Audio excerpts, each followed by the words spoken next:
दोस्तों रिलायंस पावर की बात करें तो स्टॉक के अंदर पिछले कुछ दिनों से लगातार अपर सर्किट लग रहे हैं। इसके पीछे सबसे जो बड़ी गुड न्यूज है कि रिलायंस पावर अपने सारे कर्ज को चुकाने की तैयारी शुरू कर चुके हैं और यहाँ पे कुछ अपने बिजनेस को बेच के भी वहां से फंड रेज करके अपने कर्ज को पूरी तरह से सेटल करना चाहते हैं। एक तरह से ये बोनस से बड़ी गुड न्यूज है इनके शेयर होल्डर के लिए। आने वाले समय में रिलायंस पावर तेजी से अपनी प्राइस को बढ़ाने के लिए सक्षम हो जाएगा और आप देख ही सकते हो कि गवर्नमेंट का पूरा सपोर्ट मिल रहा है ग्रीन एनर्जी सेक्टर को। कंपनी सोलर और विंड प्रोजेक्ट करती है, इंडिया की बहुत पुरानी कंपनी है। अनिल अंबानी इसने ठान लिया है कि इस कंपनी को फिर से खड़ा करना है और नतीजा ये कि स्टॉक के अंदर शानदार खरीदारी हो रही है। तो यहाँ पे जो बड़ी डील हो रही है उनको भी समझेंगे और क्या इस लेवल पे हमें रिलायंस पावर में खरीदारी करनी चाहिए। लेकिन फ्रेंड उससे पहले अगर आप पहली बार हमारे चैनल पे आए तो चैनल को सब्सक्राइब कर दीजिए, एक बेल आइकॉन दबा दीजिए ताकि जब भी नया वीडियो बने पहला नोटिफिकेशन आपको मिले। वीडियो पसंद आए तो लाइक शेयर जरूर कीजिए। चलो फ्रेंड्स वीडियो स्टार्ट करते हैं। मैं हूं आपका दोस्त SB दवे और हमारे अपने चैनल ऑनलाइन कमाई में आपका बहुत बहुत स्वागत है। तो सबसे पहले अगर हम निफ्टी एनर्जी की बात कर ले तो देख सकते हो कि इस समय 3 बजे के आसपास का टाइम है। निफ्टी एनर्जी थोड़ी सी गिरावट की चपेट में दिखाई दे रहा है। 38,410 के स्तर पे लगभग 0.85% गिरावट, एक फ्लैट है लेकिन रेट दिखाई दे रहा है, ये बात समझ सकते हो। तो दबाव है और इसी वजह से थोड़ा सा बाजार का सेंटीमेंट थोड़ा सा आपको गड़बड़ा तो दिखाई देगा। लेकिन रिलायंस पावर कमाल कर रहा है। रिलायंस पावर में आप देखो इंट्राडे का लो भले ही 27.05 हो लेकिन जो हाई बना वो 27.60 का यानी 5% का अपर सर्किट लग गया। काफ़ी ज़बरदस्त प्रदर्शन कर रहा है स्टॉक और काफ़ी दिन से लगातार हमें तेज़ी देखने को मिल रही है स्टॉक के अंदर। अब इसकी परफॉर्मेंस देखें तो इंट्राडे का लो 27.05 का और हाई 27.60 का है। 52 वीक का लो 9.05 का और हाई 33.15 का, यानी स्टॉक ऑलरेडी मल्टी बैगर साबित हुआ है। काफ़ी कम समय ज़बरदस्त रिटर्न दिया इसने। ऑल टाइम लो रेंज इसकी 1 रुपीज़ के जो कोविड काल में आया था और 500 इसका IPO प्राइस है जो 2008 के पहले आया था। तो उस हिसाब से देख सकते हो कि यह स्टॉक निचले लेवल से ज़बरदस्त रिटर्न दे चुका है। लोगों को इसने कम समय में अच्छा रिटर्न दिया है और आज वॉल्यूम में बहुत भारी उछाल देखने का मिल रहा है अपर सर्किट के बावजूद भी। तो पिछले 1 महीने पहले इसका 1 करोड़ का डिलीवरी बेस काम हुआ और 1 वीक पहले 2 करोड़ का डिलीवरी बेस काम था और यहाँ पे देख सकते हो कि फ्राइडे को 74 लाख का डिलीवरी बेस काम हुआ। आज 4 करोड़ का वॉल्यूम है, ज़बरदस्त वॉल्यूम है, जंप देखने को मिल रहा है। तो अनिल अंबानी ग्रुप की कंपनी रिलायंस पावर में जो तूफानी तेज़ी आई हुई है तो उसके पीछे जो सबसे बड़ी वजह है कि यहाँ पे कंपनी ने अपने 3 बैंकों का जो कर्ज चुकाने का फैसला कर लिया है और इसी वजह से लगातार चौथे दिन रिलायंस पावर में अपर सर्किट लगा है। तो साथ में कंपनी JSW रिन्यूएबल एनर्जी के साथ में एक डील करने जा रही है और इस डील की वजह से भी यहाँ पे माहौल पॉजिटिव बना है। तो JSW एनर्जी की इकाई है JSW एनर्जी रिन्यूएबल एनर्जी ने रिलायंस पावर के साथ में एक एग्रीमेंट साइन किया है।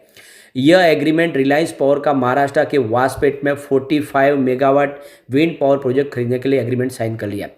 तो JSW का यहाँ पे एक बड़ा फैसला है कि वो रिलायंस पावर का जो 45 मेगावाट का विंड पावर प्रोजेक्ट है वो खरीदेगा। JSW रिन्यूएबल एनर्जी इस पावर प्रोजेक्ट को खरीदने के लिए 132 करोड़ रुपए खर्च कर रही है, यानी रिलायंस पावर को 132 करोड़ रुपया मिलेगा इस पावर प्रोजेक्ट को बेच के, जो विंड एनर्जी का प्रोजेक्ट है। इसके अलावा पिछले दिनों ही खबर आई थी कि अनिल अंबानी ने अपनी मालिकाना हक वाली कंपनी रिलायंस पावर ने ICICI बैंक, एक्सिस बैंक और DBS बैंक के साथ में बकाये का सेटलमेंट कर दिया। साथ ही फाइनेंशियल में कंपनी पूरी तरह से कर्ज मुक्त होना चाहती है, यानी इसी साल कंपनी कर्ज मुक्त हो जाएगी। ये उन्होंने अपना पूरा प्लान तैयार कर लिया है। तो 3 बैंकों के साथ में उन्होंने सेटलमेंट कर लिया है और अब जब यहाँ पे देखो कि JSW रिन्यूएबल एनर्जी को 132 करोड़ में अपना विंड पावर प्रोजेक्ट बेचेंगे, उससे इनको एक बड़ी रकम मिलेगी जिससे वो अपना सारा कर्ज चुका देंगे, यानी पूरी तरह से कंपनी कर्ज मुक्त हो जाएगी और इसने एक पूरा माहौल पॉजिटिव बनाए। और आप देख ही सकते हो कि अनिल अंबानी लगातार कोशिश भी करे। पिछले दिनों उन्होंने अपनी स्टेक भी बढ़ाई है। 9% के आसपास स्टेक थी 2 साल पहले कंपनी के अंदर, वो स्टेक आप देखो कि बढ़ते हुए काफ़ी ऊपर तक आई है। तो यहाँ पे जो रिलायंस पावर में उनकी स्टेक बढ़ाने के साथ में उन्होंने अपने गिरवी शेयरों को छुड़ा लिया। पूरी तरह से कंपनी के जो शेयर थे वो 0 प्लेस शेयर, यानी पूरे शेयर गिरवी छुड़ा लिए गए। तो ये जिस तरह से अनिल अंबानी कोशिश करे ये कंपनी कमाल कर सकती है। अब 4 साल में इसने धुआंधार तेजी दिखाई है। रिलायंस पावर के शेयर में पिछले 4 साल में 2340% का बम्पर रिटर्न देखने को मिला है। कंपनी के शेयर 27 मार्च 2020 को 1.13 के प्राइस के आसपास थे। रिलायंस पावर के शेयरों में 26 मार्च 2020 को 27.5 रुपये की स्तर को छुआ है। पिछले एक साल में रिलायंस पावर के शेयरों में 193% की शानदार तेजी देखने को मिल रही है और कंपनी के शेयर 27 मार्च 2023 को 9.40 रुपीज़ के आसपास थे, जो 26 मार्च 2024 को 27.5 तक पहुंच गए। तो काफ़ी शानदार प्रदर्शन करा है और इसका जो ऑल टाइम हाई है, जो 52 वीक का जो हाई है वो 33 का है और लो 9 रुपीज़ का, तो काफ़ी बेहतर प्रदर्शन किया है। और सबसे जो बड़ी बात है कि संजीव भसीन ने इसको पिक किया हुआ है। मार्केट एक्सपर्ट संजीव भसीन ने बहुत समय पहले से इसको निवेश किया हुआ है और उनके टॉप राडार पे, तो ऐसी इन्वेस्टर संजीव भसीन ने यहाँ पे रिलायंस पावर में निवेश किया हुआ है, काफ़ी बड़ा उनका इन्वेस्टमेंट है। तो ईटी नाउ में जो बयान दिया गया है संजीव भसीन के तरफ से, उनका कहना है कि रिलायंस पावर आने वाले समय शानदार प्रदर्शन कर सकता है और इसका परफॉर्मेंस आने वाले समय आउट परफॉर्म रह सकती है और इसीलिए एक तरह से उन्होंने यहाँ पे खरीदारी की सलाह दी हुई है। तो संजीव भसीन ने जब इसकी प्राइस 3-4 रुपये के आसपास है तब से शेयर खरीद के रखे हुए और उन्होंने अपनी होल्डिंग को बनाए रखा। उनके हिसाब से ये स्टॉक आने वाले समय शानदार प्रदर्शन कर सकता है और इसीलिए इसमें निवेश करके रखना चाहिए। तो जिस तरह से अनिल अंबानी लगातार अपने कर्ज को कम करने की कोशिश करें, यह इसके लिए काफ़ी शानदार साबित होने वाला है। संजीव भसीन का कहना है कि पावर सेक्टर के लिए वो काफ़ी ज़्यादा बुलिश है, आने वाले समय इस सेक्टर में और संभावना बनेगी और जिस तरह से देखें तो जो डिस्कॉम की वहाँ से जो पर यूनिट प्राइस है वो भी बढ़ती हुई दिखाई दे, जिससे इन कंपनियों को फायदा हो सकता है। एबिटाडा मार्जिन सुधरता वो दिखाई दे सकता है। ऐसे में लॉन्ग टर्म इन्वेस्टर के लिए अच्छा मौका है कि खरीदारी की जा सकती है रिलायंस पावर में इस समय। अब चलते हैं कुछ बड़ी डील की तरफ, जिस डील की वजह से यहाँ पे ये पूरा पॉजिटिव माहौल बना। तो सुबह 9:25 पर 23.70 की प्राइस से यहाँ पे देखो कि 6,08,000 शेयरों की एक बिकवाली हुई। उसके बाद 11:56 पर 23.85 की प्राइस से 10,77,000 शेयरों की खरीदारी हुई।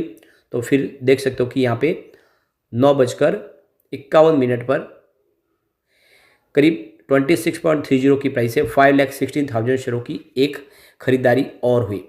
उसके बाद 11:52 पर 27.60 की प्राइस से यहाँ पे 10 लाख शेयरों की एक बड़ी खरीदारी और हुई। फिर 11:55 पर 27.60 की प्राइस से 68,97,000 शेयरों की एक बड़ी खरीदारी हुई।